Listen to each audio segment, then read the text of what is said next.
But welcome to Tech Care Association's webinar on the Workbench. I want to introduce our panelists real quick, and then we can kind of get things going. So Loren is one of the best guys in the country in terms of micro-soldering. He owns multiple CPR locations, and he's been in electronics repair for 30 years, specifically in cell phone repair the last 12. So say hi, Loren. Joe is a great guy, partner at, and master technician at Gadget Genie in Federal Way, Washington. He specializes in deep-level mobile device data recovery with logic via logic board hardware diagnostics and repair CPU key data chips component transplanting. Say hi, Joe. Hello, everybody. All right, we got Joe on, so we know volume's working. Hopefully Loren will get his mic working. Dawn owns franchise Buy Drop up in Northeast PA near Scranton. You guys know what Scranton's all about, the office, in case you know. So she's fixed thousands of phones, really good tech, done some incredible training with some of the best out there. So say hi, Dawn. Hey, everyone. Thank you, Dawn. Josh is a really cool guy, owner and technician at MicroMage.repair. He does a lot of micro-soldering and game console repair specialist. Say hey, Josh. Hello. All right, good to have you. Our last three folks on here, Matt McCann. Matt's been around for a long time. He's worked at Mission Repair, if any guys remember that group, eTech Parts, and he's currently a micro-soldering technician for Device Pro Solutions. Say hey, Matt. How we doing, everybody? Nice to be here. Right. Luke is a product quality technician at Mobile Defenders. He's been there for over a year. He was a lead tech at CPR before that and a manager at U-Break iFix. Say hi, Luke. How's it going? All right. Luke, by the way, we voted earlier and he won the beer game. So that vote is over. I made sure to place a vote for myself, also joining us, Cole is a pretty advanced repair tech in his own right. And has been in the repair industry since 2004, so he knows his stuff. Say hey, Cole. Hey, guys. All right, excellent. And I'm going to go back to Loren. Loren, can we check you now? Can you hear me? We can hear you. You're light, so try to talk loud, but we can hear you now. Awesome. All right. All right, so we're going to be giving away some prizes today for a few of the attendees. And I want to say a quick thank you to these folks at Cellbotics, Wholesale Gadget Parts, and Mobile Defenders for giving away some prizes that will be given out here during the webinar. And then also want to thank Dawn, Loren, and Cole, also giving some prizes for our webinar today. I'm really excited about the Super Spudger sample pack, by the way, Dawn. That wins the award for most creative prize overall. What we do. First of all, the Tech Care Association, techcareassociation.org is sponsoring this. I'm the guy at the Tech Care Association. So if you join today, you're going to get a free membership upgrade to the next level on any paid membership. Anybody also who joins today gets a free t-shirt, and we're going to give away a Visa gift card, $100. And then the first five people who join today are going to also get a 75% off coupon for Cellbotics class on online retail business course. So membership in the association helps us promote the industry. So we really appreciate all of our members, and thank you for joining. So first topic here, and I'm going to go out of this slide here in a second just so we can see everybody clearly. But I want to hit on what we want to talk about during this first segment. And that's basic tools for success of a tech repair shop. So let's, hit on a few things here like Workbench, whether or not you guys invest in a professionally built one or a DIY. I know a lot of folks do that. What kind of lights you might use, any static tools, heating elements, pry tools. And then if anybody has any questions that they want to throw into the Q&A, then please, or the chat, please do so. So I'm going to go out of the slide here and just go to wide view so everybody can see everybody. So Loren, let's start with you, my friend. What are the top tools that you would say a technician needs to have on their bench? You want to start with some anti-static first, so you can kind of control your environment. then you want to have some good ergonomic tools. You don't want some little cheap black things that you get with strings, chuck them in the garbage. Get something that fits your hand. There's dozens of different types. Find something that has a rotating tip on it. So when you're holding it, spinning it, you're not rubbing blisters inside your hand, because I've got some screwdrivers that I've had for 10 plus years that got grooves worn inside. I'm not going to throw them away because they're comfortable. Good, And then good point. You know, a lot of people talk about heat plates and heat mats. I like a good metal one. As you can see behind me, I can control the heat better with it versus some roll up plastic one. Cool, like that. Hey, Joe, add on to that, or tell us what you think about what basic tools folks need. Yeah, I mean, Loren spoke on most of it. My heat mat I use is flimsy. But yeah, so touch base on the mat, flimsy cooking sheet. I don't like to use the metal one, but good point there, Loren. But the ESD mat's important. Anti-static equipment, tools, all that stuff's important. And just trying to find an organization to where you and set your desk up so where it's efficient, because you'll be messing around and you'll be looking for like that one special tool is not, and you can't find it, right? So I got this apron, I got this little apron. My certain tools I go to all the time, it's always right here. I walk around the shop helping the other techs, and I'm like, where's my tool? Where's yours at? So that helps. So yeah, real basic, have good set of drivers, some nice set of tweezers, there's a bunch of them out there. Find what you like. I would have to say that the more, you pay for what you get really with the tools. So spend a little bit more, you're going to get some tools that'll last a really long time, and good on your hands and ergonomics for sure. Nice. Dawn, chime in here in terms of basic tools, and if you've got any name brands or resources for people to find good tools, why don't you throw that out? Okay. I would say screw mats. Tracking your screws is very important. Magnetic screw mats. We like to use the customs here for the certain models that we do all the time, like the iPhones. Just find that's easier to track everything. Make sure we don't have long screw damage. And beyond that, eye clamp. A lot of like the Nunley stuff is high quality. Really like that. And I'm not sure if I pronounced it the right way, but really like their stuff. I like the Wolf screwdrivers. That's my personal preference. Nice. Matt, what do you got? What can you add there? So yeah, I think the most important thing that especially a beginning tech or a tier 1 level tech needs is just some really high quality 00 screwdriver like this one from Weehaw that's got a magnetic tip here. There you go. Without a magnetic tip, you can't do this work. You just can't. It won't work. You're going to be looking for tiny little screws everywhere. So like those little screwdriver, like if you order a screen off Amazon and you're thinking you can do this yourself, throw that little black screwdriver away. It's junk. That will never, ever make a repair work ever. Get yourself something that's high quality that won't, I don't know if you can see that, but that little tip right there, when you're using it over and over again for years upon years, it'll get ground down as well. And the higher quality, the less you'll have to do that. So I highly recommend these Weehaw screwdrivers. I got a whole big set of them up here. Nice. I know a lot of the distributors carry those. Luke, you work over at Mobile Defenders.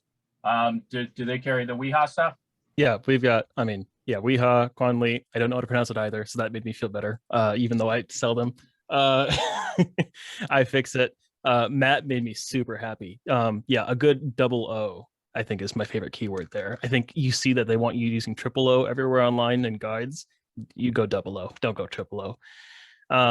I prefer having a bunch of iFixit Pro tech kits just because all my techs are horrible at organization. So giving them 25 Weehaw drivers gets bad fast, but Weehaws are great as well. If you prefer individual drivers or individual screwdrivers, you do that way.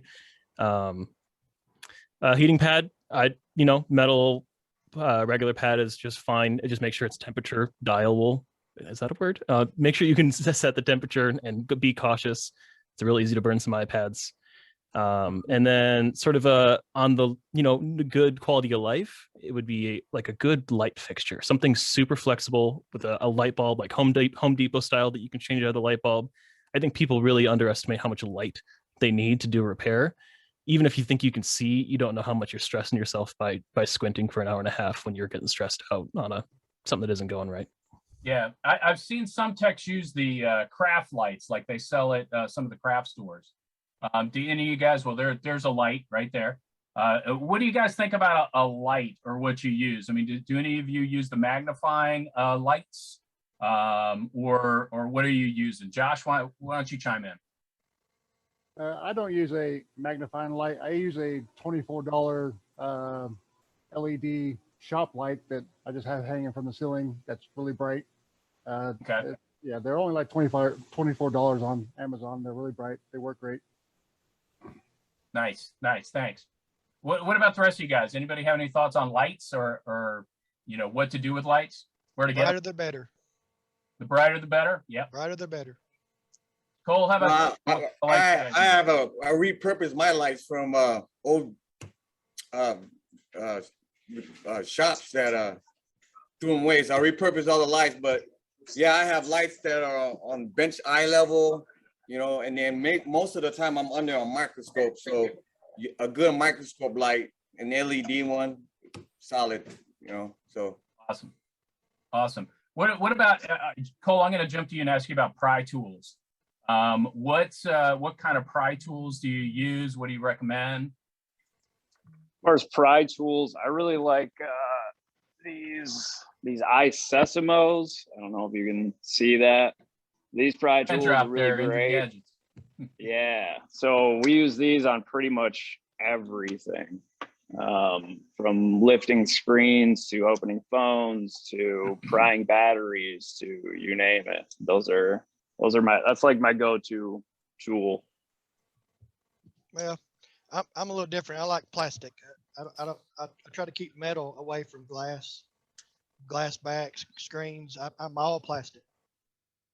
I got you. You use a lot of the nylon spudgers, Loren? Yeah, I've got some of these that I picked up from Prime Tech. They're about wore out, but those little dudes right here, I've got a stack of them. Nice. I dip it in a little bit of acetone, and I start with a flat razor, and I can get just about anything off with that. Nice. And never cause even a crack screen. I can lift a crack screen and never crack it more. I got you. What about guitar picks? How many of you guys use guitar picks? No guitar picks, maybe. I use them to isolate a battery in an iPad. That's about the extent of that. I got you. I concur.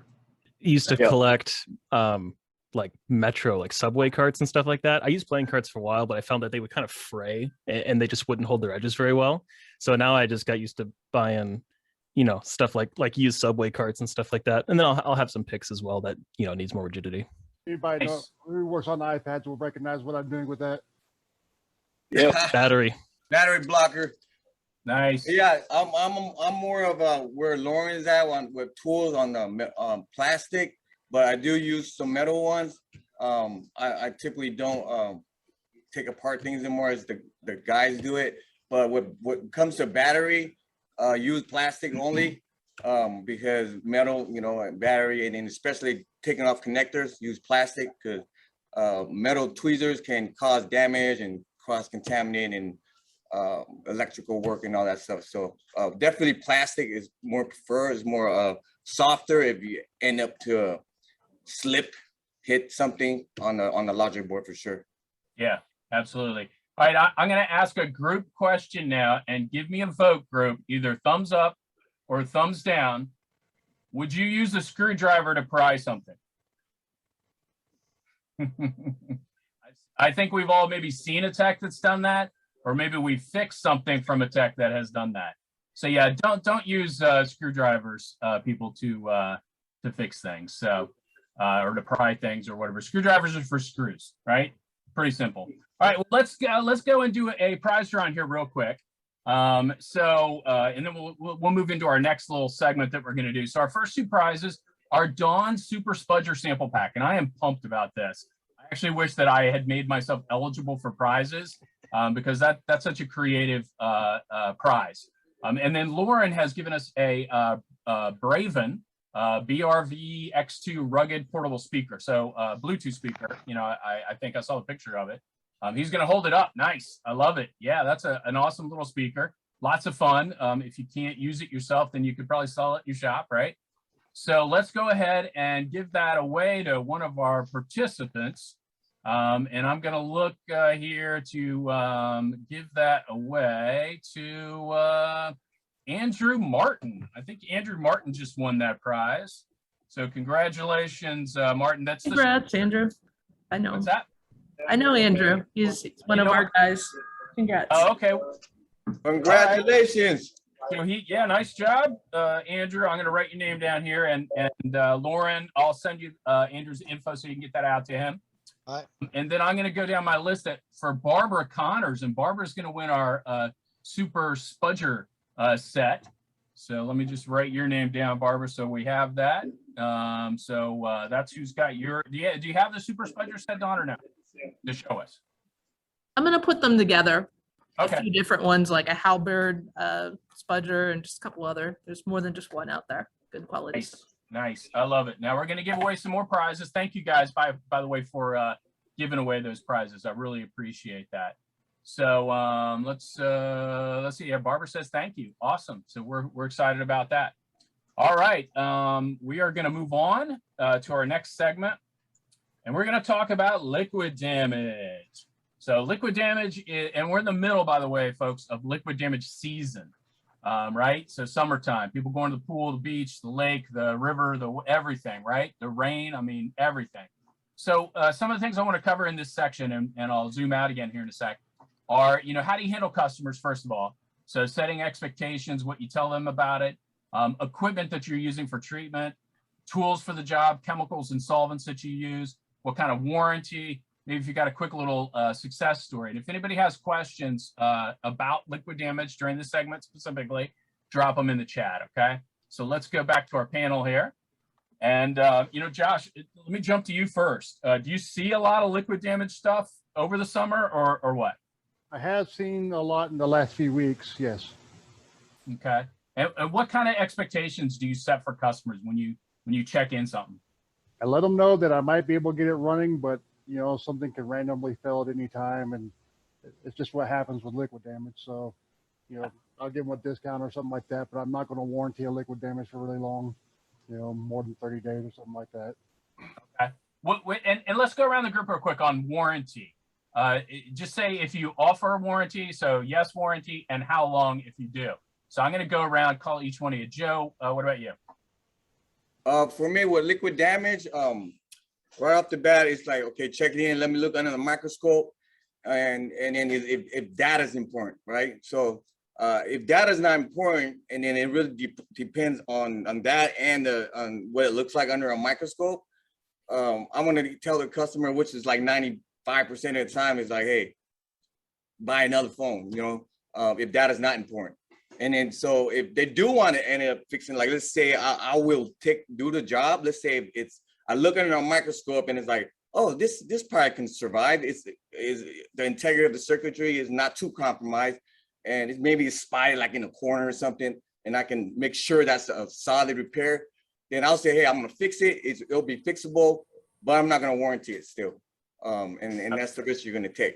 So I learned my lesson. I learned my lesson earlier in when I was doing wire damage, that it's not. So you know, fully take that it's complicated, and you're going to look at the device before you really offer any solution. Yeah. Yeah, exactly. I'll look at it first. We do 3 valves all the way around.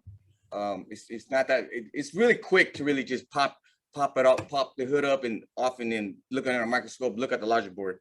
It's very apparent. It's going to be very apparent if it's like, dude, we're not fixing this for the phone's sake. Yeah. All right, cool. Hey, let me move on. Cole, what about you? What do you do in terms of setting customer expectations?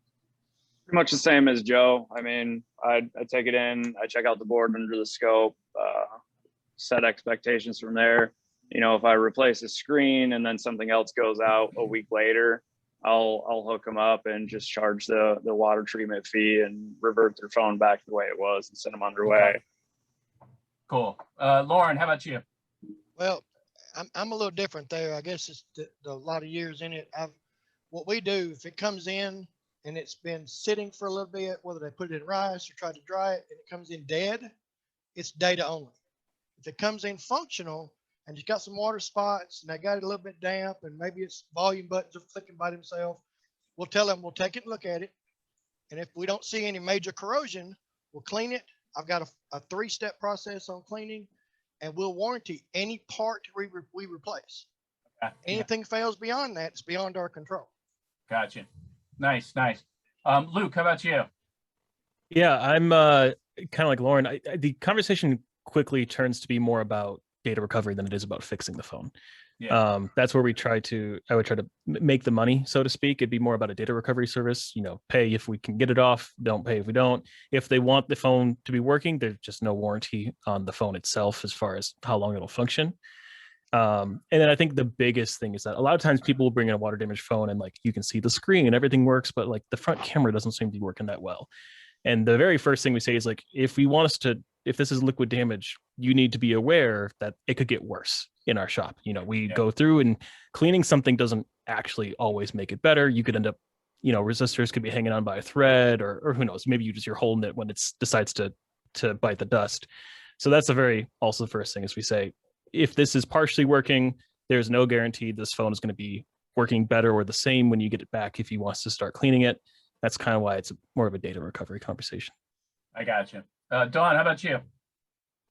Similar to everyone else. The only other thing I'd say is oftentimes we try to use it as a marketing opportunity just to sell another phone. Okay. Yeah, that's a good point. Good point. Matt, and wrap that question up. Same, very similar to what Loren was saying. If something comes in and it's not working, it's been liquid damaged enough that it's not working, we're pretty much just going to quote you data recovery. We're very likely going to be leading you towards data recovery anyway, especially if the data is important, because you just never know, right? It could be working for the next hour, could be working for the next year.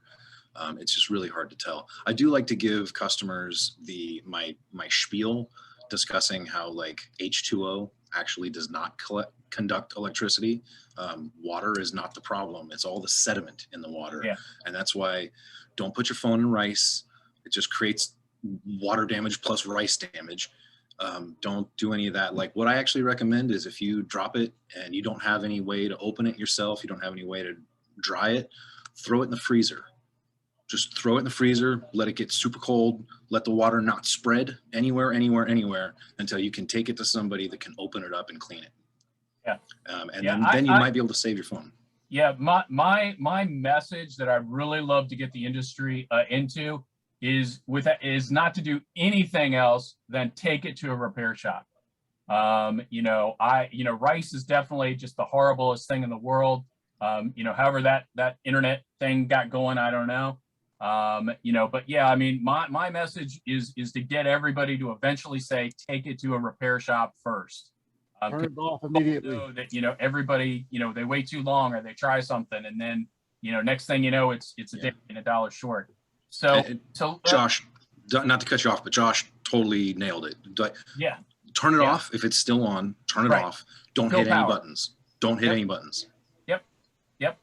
Absolutely. Kill power best you can and get it to a repair shop.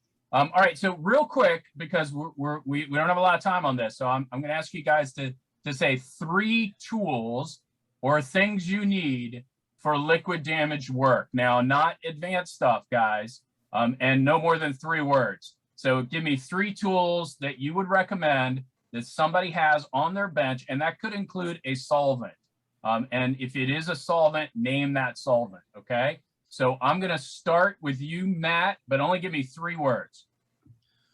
Ultrasonic cleaner, 99% alcohol, and a toothbrush. All right, Dawn.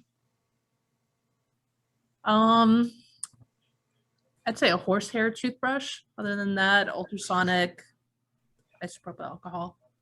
Cool. Luke. Yeah, high-proof isopropyl, cheap toothbrushes, and a dehydrator. Dehydrator, okay. Loren. A sweeping ultrasonic machine. Ooh. And an infrared reflow. Nice. I like that. Cole. Same as everyone else, alcohol, brush, ultrasonic. All right, Joe. 3 things, Joe, no more. Just like everybody else, I like to use the air can and the alcohol, kind of create it like a wash. pressure washer thing. But I'll do that. All Pretty right. much. Yep. Josh, you're last man standing. 3 things. Toothbrush, alcohol, ultrasonic is a good thing too. Okay. Real quick. When I used to own my shops, we used denatured alcohol. That's what I use. Sonic bath. Anybody try that? Not in the ultrasonic though. I got Branson in one, Branson a cleaner in one, and then denatured alcohol in the other one, and then an infrared. Is that a 3-step process then for you, Loren? Yep. Okay. Nice. It goes in the Branson for 20 minutes, and then it goes in the denatured for 5. That one's not sweeping. Then it goes into an infrared machine for a 7-minute cycle, and it just kind of Nice. it kind of dries everything out with controlled heat. Nice. I would love to spend more time on this topic because this topic alone, I think, really messes up a lot of techs. Anybody, and raise your hand, I'll call on you, have like one thing you would suggest to new techs that are getting into doing liquid damage work? I say just do it for data recovery if anything. Let me take that back. If it's like a laptop, like a MacBook, I'll fix those. But if it comes down to like a phone, yeah, the components are too dense and too many BGA chips. I got you. Josh, go. Yeah, I do want to specify that it depends on what you're working on. Like Right. I work on game consoles primarily. If it's liquid damage, I can usually fix those to a degree. Yeah. If it's a phone, yeah, I only do data recovery on the phone. So Okay. So we got a couple of quick questions here on this. I think, Loren, you kind of covered the question that James has saying, can you explain more on the ultrasonic cleaner? You hit on that with the stages you went through. But if somebody were to buy just one unit, what would you recommend, Loren? A good sweeping unit. Sweeping unit. And where can they get that? Injure Gadgets has them. Prime Tech Tools has them. You can get, you don't have to get some $3,000 machine. I've got one. I think it's pronounced Deruli or whatever, however it's pronounced. It's a small 1 liter unit. We don't see a whole lot of Macs in our stores. So, it's just foam boards. So it can go in there for 20 minutes, and I just put it at an angle. A good sweeping one that changes the size of the bubbles. Nice. That and some good Branson, and you can dip it in alcohol. You don't have to have a separate machine for that. I just happen to have 2 of them, but you can Nice. just dip it in alcohol after and let it sit for an hour. And Okay. the biggest thing is I tell people, don't scrub the crap out of it. If it's water damaged and it's got corrosion, everything is already weak. So especially if data is important, once you wash, let the bubbles do the work. I Right. try not to use any kind of brush on it unless it's some little small isolated area that I'm going to repair. Cool. Then I'll kind of brush it off a little extra. But other than that, be gentle with it. Yeah, absolutely. That's great advice. Another question from Andrew, and Andrew asked, what's the average repair time you give for a customer? I know customers always want to quote up front. In my shops, we used to say 2 to 3 days to analyze. Somebody real quick answer that though. We usually say a minimum of 2 days. Okay. 2-3 days. 2-3 days. 3 valves. We try to set our due date at the end of the day, 48 hours plus, right, from when Okay. we receive it. Gotcha. But a lot of times we can get it done sooner than that. So Yeah. 2-3 days. Everybody kind of good on that? Okay. Well, I tell people we have a minimum of 24 hours. It Right. never is sooner than that because we want to watch. Even if we clean it and get it on, it's going to sit. We're going to get it on. We're going to back up the data, and then we're going to sit it, test it again in 24 hours, just to kind of make sure nothing's fell off. Right. Absolutely. Always better to overquote. That's really the name of the game, folks. Always better to overquote, when you have the opportunity. All right. So we are going to move on from this section. More prizes. Hey. All right.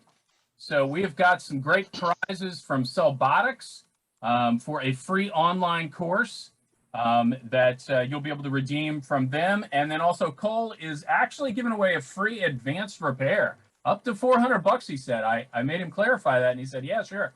Nice. So this is for any of you repair techs out there that maybe aren't doing advanced work, you know, or have something you really want to get fixed, maybe that he could do.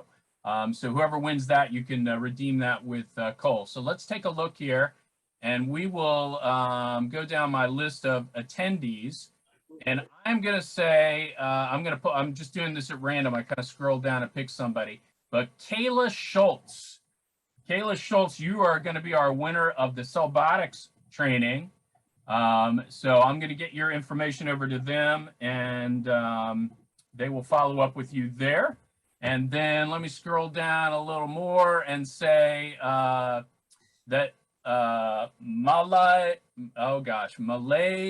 Malaysia Williams. I hope I pronounced that wrong. I'm sorry, Malaysia Williams, you're going to win the free advanced repair. So, and I think I said your name correctly, hopefully. Cole, that's going to be who you need to follow up with on the advanced repair. So congratulations to you guys. We still have some more prizes, though, is the really cool thing. So hang out to the very end here. We're going to go into our next little segment, if I can get my screen to switch. And we're going to talk about advanced repair. And I hope some of you guys have been here just for this, because getting into advanced repair is anything that can really help boost your shop. Now, you don't want to do it half-assed. You want to get some training. You want to practice, you know, take some of those abandoned devices or junk devices in your shop that you can practice on or set aside for practice. We're going to talk about really cool stuff now. You know, and I'm going to jump to Josh right now, because he's got this really cool microscope on his desk. So talk about that, Josh. Yeah, one of the best, if you're going to get into board repair, one of the best things you can buy first thing off the bat is a good microscope. You want a stereo microscope for depth perception, good ring light. You don't have to have a camera. They do make the stereo microscopes without the camera mount, and it is cheaper. I do it because I do YouTube videos. So yeah, that's one of the #1 things you can buy for yourself on your bench if you're going to do board repair. Is that a brand, Josh, or would you recommend a brand? This one's an AM scope, but there are many good manufacturers out there that make it cheaper but just as high quality scopes as AM scope does. And what kind of place are you buying a microscope from? I know the parts vendors guys sell tools like that, but what else? I bought this one from Amazon, but there are, again, great ones from, I know, like Auto Repair has some good ones. I think Wholesale Gadget has some, you know, various different vendors out there carry some good. And throw me you don't have to tell me what you paid, but throw me a number on what somebody should budget for a good microscope. Probably in the $400 to $550 range. Okay, cool. Joe, I know you've got some good equipment in there, and you're muted, Joe. So as I talk, unmute. Nice. Now, I'm muted, man. Yeah, microscope, amp scope. I've tried other brands as well, as we're buying more scopes for the guys in the team here. And honestly, I can't really tell any major difference. I just use it to look at small things. But yeah, they work great. Just I got an amp scope, I got a couple of those. Trinocular, so that way you don't have to pull the pin out when you're trying to record video. I had a nice amp scope camera, but you don't really need that. I got mine on Amazon. Anything else you talk about on tools besides the microscope? Yeah, go, man. Tell me one of your favorite tools. What are your newest? How about that? Newest. Oh, I haven't. Well, I started with a Hako, so a Hako hand station, FM 203. So it's a dual thing. So you can have two hot different tips going on. But I'm now I got JVC hot air, and I love my JVC hot air. That's one of my favorite tool to use for soldering. I went from the quick. If you want a budget one, get the quick A61DW. It's pretty budget. It's pretty solid. I never used it until I went to the master class at Jess's class, and I picked that up and it worked just fine. So just adapt to it. But my favorite tool would be my multimeter. Just using that and troubleshooting like all day long. if I don't have that tool, I have no sense of direction. So Right. it's just like you can't see with your eyes what's going on, what's wrong. Then it's like, okay, time to pick up the multimeter, right, and do all that stuff. And then DC power supply is a must. I have a Corad. It's a programmable one where it's connected to my computer, and I hate like reaching and, you know, because the desk space is kind of critical for me. So I have it tucked in the corner, and it's just linked to my computer, and I just have this app. I can click power on, change the voltage with my computer keyboard, and it's really nice. At some point, I got it set up so where I can do some videos and repair videos and share some of the videos I did, stuff like that. So hot air station, Hako FM 203 or a JBC. That's pretty good. What else here? Yeah, that's pretty the main key ones. I think I would say to start to some real advanced stuff. Good microscope, decent microscope, hot air station, multimeter, and some hand soldering station, a hand soldering station. Oh, Yep. nice. But Loren, let me jump over to you. Let's talk about follow up with those guys. I mean, what kind of equipment are you using, and what do you think is important for advanced repair? Well, considering I teach micro-soldering, I've got 11 AM microscopes, 11 Hako stations, 11 quick stations. I got 11 fluke meters. I got everything. You won the number of devices. You won. Yeah, I got whatever you want. But Dawn come and spend a week with me. She was one of the better students I've ever trained. But she's seen Dawn. how I try to be really organized in tools, and I'm an addict on tools. My techs can tell you, if they want something, I just get it. I mean, if I feel like it'll help them, I just get it. You can't have too many tools. Yeah, Loren has one of everything and one on the shelf. Yeah. I mean, and my benches for my techs, I've got those set up to where you can either walk up to it or you can sit on a stool. I think it's very important not to sit hunched over at a desk all day long. People come to train, and Dawn can tell you, you're not used to sitting at a microscope. It doesn't take but about a day or day and a half. You start hurting in your mid back really bad. Yep. So that's a great point. Great. You've got to stand up. You've got to move around. You've got to stretch. You will be early retirement if you stay hunched over all the time. Yeah. And hey, Loren, plug your classes. So just give us a brief word on that and how they can. Yeah. I spend 5 days and I train people, starting with just the basics of heat transfer, how to hold your equipment, how to hold your tools, all the way up into BGA, removal, reball, short finding, reading schematics, other software available like ZHW, things like that. Splitting, sandwich boards, reballing them, putting them back together. It's 5 days. I could spend 2 weeks doing it, but I cram as much as I can into 5 days, and I give you a one-on-one, so you're not, like Dawn struggled with holding her iron. She was like, I just can't get it. Once I showed her how to hold her iron, it just clicked. So It's that one-on-one that I think is very important. Yeah, absolutely. And just for everybody, in terms of contacting Loren, Loren's all over the internet, so you can find him on LinkedIn.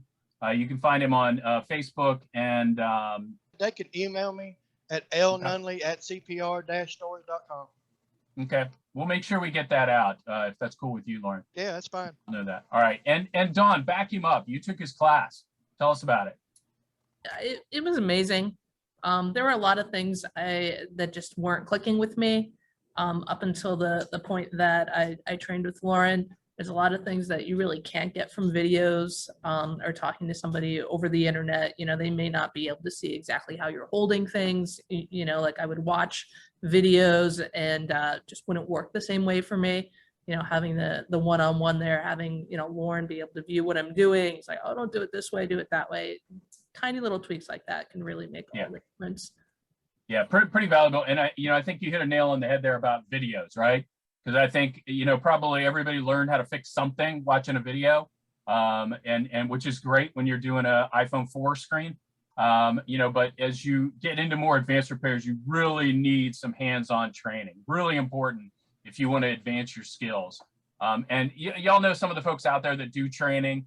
So look those up. Who else in this group actually does training that anybody could sign up for. So Matt, any of you other guys do any training or no? No, just Matt? Okay, Matt, why don't you talk for a minute about what you guys do? Yeah, so we also offer customizable courses. You can go to deviceprosolutions.com and get some information about that if you're interested. That we have an IT guy who works out of St. Louis who basically schedules all that stuff for us. And we try to keep it pretty loosey-goosey, right? Because so many people come in such drastically different places. A lot like Loren was saying, it's so much easier. We started out trying to do big classes and bring people in 4 and 5 at a time. And it's just hard, you know, because some people are really advanced and they go zooming through the first couple modules, and then other people are left behind. And so it's just much easier to, you know, get in touch with somebody in advance, know where they are and what they want to focus on, have them bring in some devices that they're struggling with, and see how we would attack those. Nice. And, yeah, and it's Device Pro Solutions. Correct. Okay. Right there. Device Pro Solutions. Yeah, they've got a great group of techs out there, and have a great reputation as well. You know, Loren has one of the best. You know, so but any of those resources are great for people to find out more. Let's go back to equipment though. Luke, why don't you talk about you know, some of the stuff you guys have at Mobile Defenders and some of the brands that you would recommend? Yeah, I mean, so I would say at Mobile Defenders, we kind of offer maybe what I would consider like the beginning of advanced, if you will. Like Josh is saying, if you're going to be doing BGA stuff, you probably do want to invest into a really nice microscope. But, you know, if you're doing like PS4 HDMI ports, you know, some simple kind of micro USB soldering ports that have like 6, 7, 8 pins, you know, I do think you could get a decent $100 microscope that's like the one we're giving away, and we sell them with a nice big screen. Not, you know, there are really bad USB microscopes, don't get me wrong, but this is not one of them. You know, you can get a good distance with that, but like I said before, you don't want to go into crazy, you know, board soldering stuff without something a little bit different. We offer Hako stuff. I agree with that too. Hako soldering machines. I think we have 2 or 3 different ones that we offer on the website. Good hot air solution, quality there too. You'll burn them out. Although there's a lot of technique there too. I think a lot of people tend to run hot with low airflow. It's a good way to burn through your tools, literally. And yeah, I would say, like, so we offer all of that stuff. Like, we're kind of, if you're getting into advanced repair, we have all of those things. And then, you know, start investing the big bucks if you're ready to take like the courses that the other guys are talking about. And that, I mean, that's a great point. And I'll jump to you in just a second, Joe.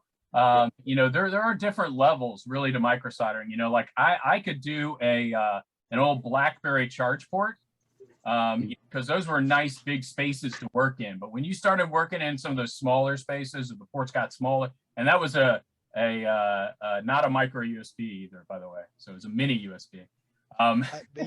That's how long ago I soldered. I wouldn't even call it micro B. But yeah, you've got kind of 101 stuff and then get into more advanced stuff. So start with the small stuff, start with the easy stuff, you know, and then find ways to advance. So Joe, what were you going to say? Yeah, I was just gonna talk about the hot air. There are the differences, because you'll get the ones like the cheap Chinese ones. The fan is actually inside the handle, so there's a difference on the airflow. Like the other ones, the air is actually coming from the unit, and then the heat elements here. So there's some differences there. So do some research on it.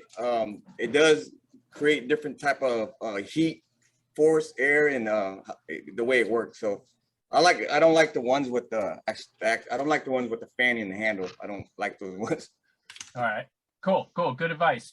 Cole, what kind of ideas you got on advanced equipment? I use all the same stuff all these guys are saying. I use the Hako for my solder equipment. Amscope is my primary scope. I have a tri-scope with a camera hooked up so I can train my techs on micro soldering. The only thing I haven't heard is all my desks at least one of my stores right now, they're motorized, so they're sit stand. Like even my normal repair desk for, you know, fixing phones and iPads and stuff, And then my soldering desk is also sit stand motorized. So I don't have to be sitting all the time. I can stand up when I want to solder standing up, which is nice. Nice, nice.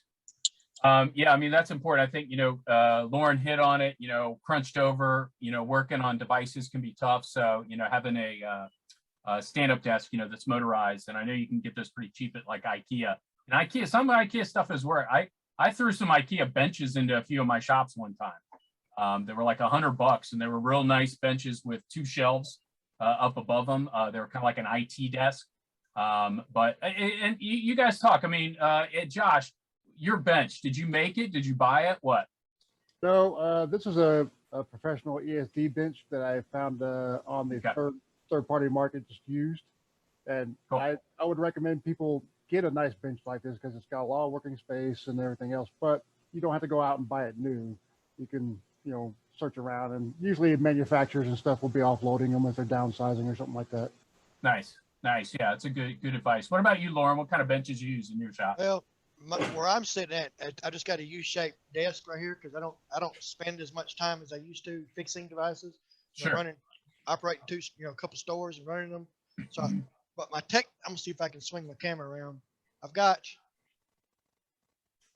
it sits over here. He can sit or he's down on a stool, or he can stand up in front of it.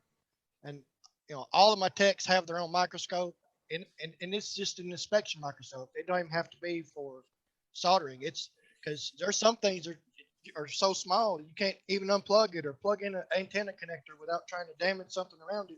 You need to be able to see what you're doing. So I've got it set up where they can just slide over under the scope, go with it. Like I said, they can sit, stand, they're free to move around. If you don't have a bench that can adjust, get yourself a good chair.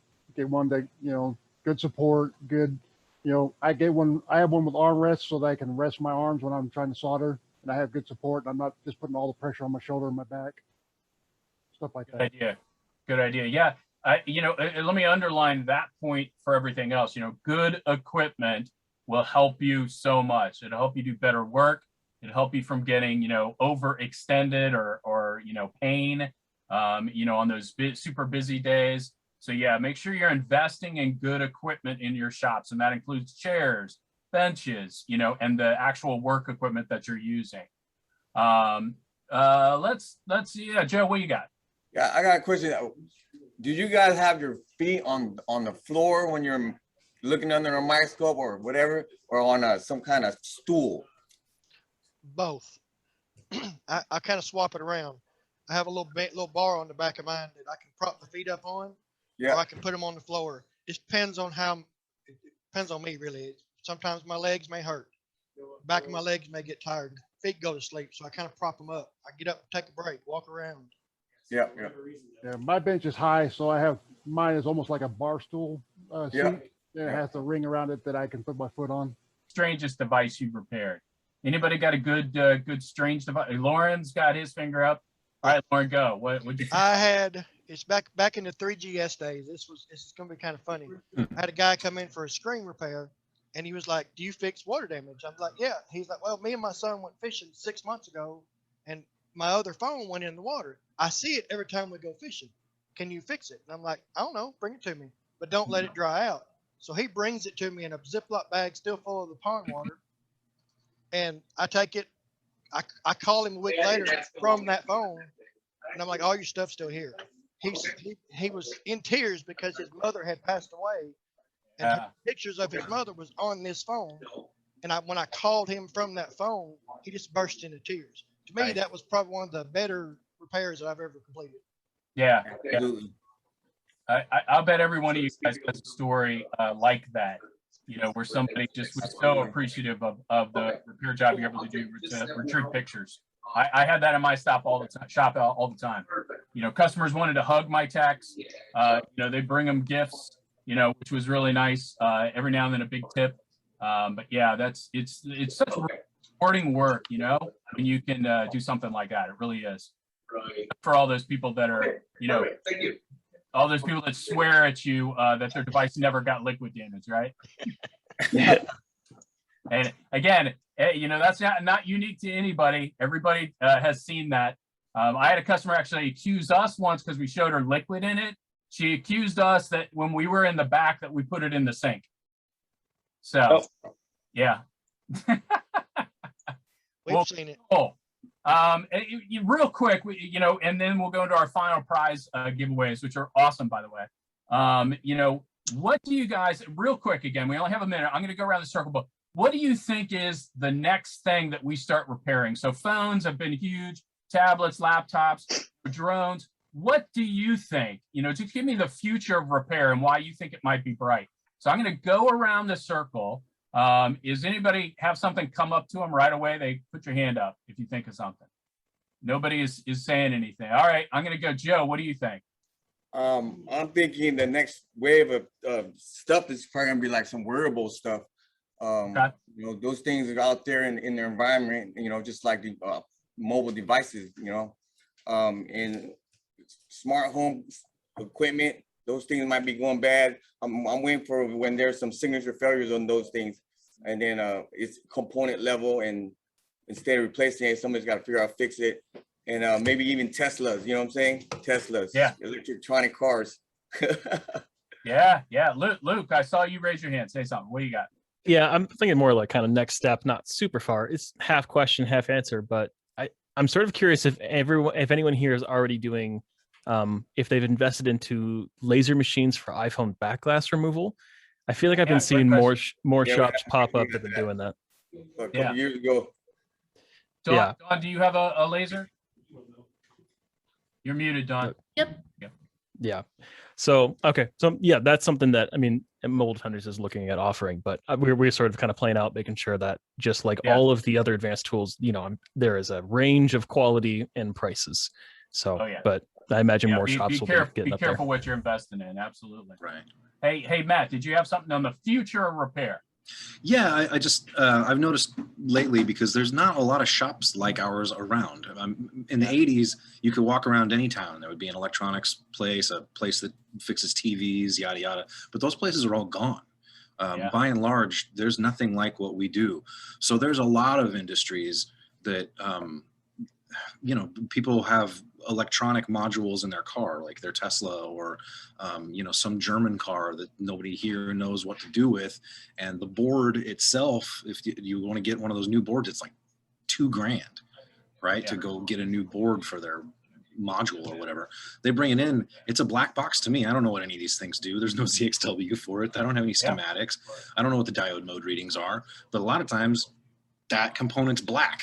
So I can just change it. It's all charred out, or the traces are burned, or we had somebody bring in a one of those Sony powered speakers that's like for a party speaker, right? Like glows a bunch of different colors and dunka, dunka, dunka. Dude didn't know why it wasn't turning on. Well, he just jammed the thing in there so many times that the power port had broken away from the board and it was shorting out. So like stuff like that, those people have nowhere to go. And until they know that we can do stuff like that, and it's just now starting to get around Kansas City that we can do this stuff. So people are getting referrals, and we're getting these weirdo one-off devices that somebody asked in the chat if we charge a diagnostic fee for stuff.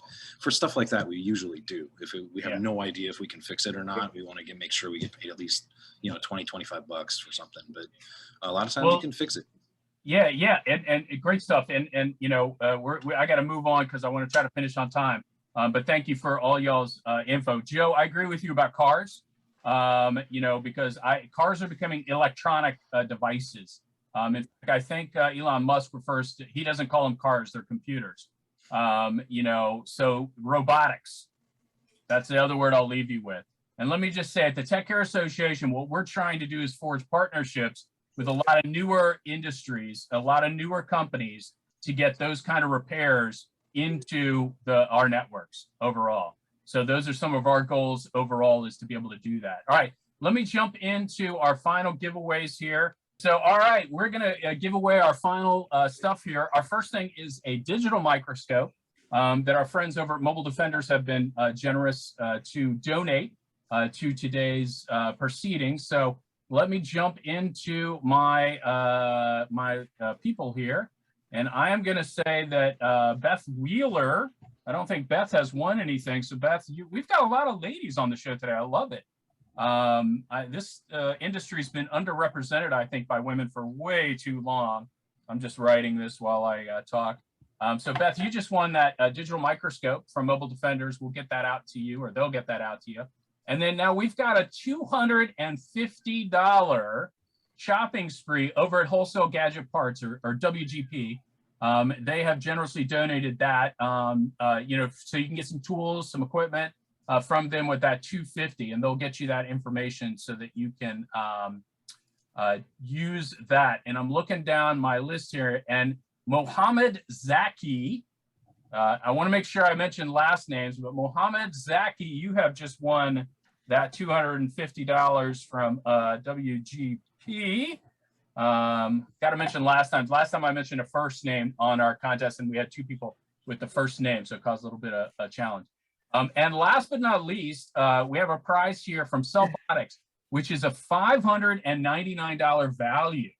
It's a training package that they're offering over there, but folks, it's $600.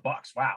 So they are awesome, and I really appreciate them giving that away to our group here. Cellbotics does really, really, really good work. Some of you guys may want to contact them too. I know they're trying to get more into micro-soldering. Maybe you can find ways to partner with Cellbotics, you know, for micro-soldering training.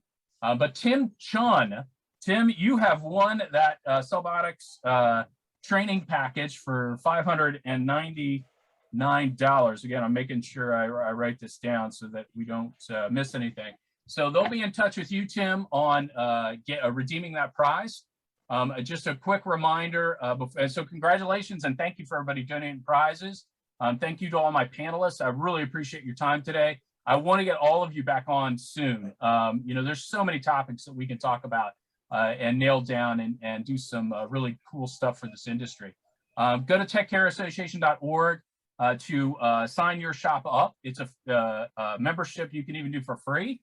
Paid memberships, though, are going to get you some fun stuff like a membership upgrade, and the first 5 people who register there also are going to get a 75% coupon for a Cellbotics course.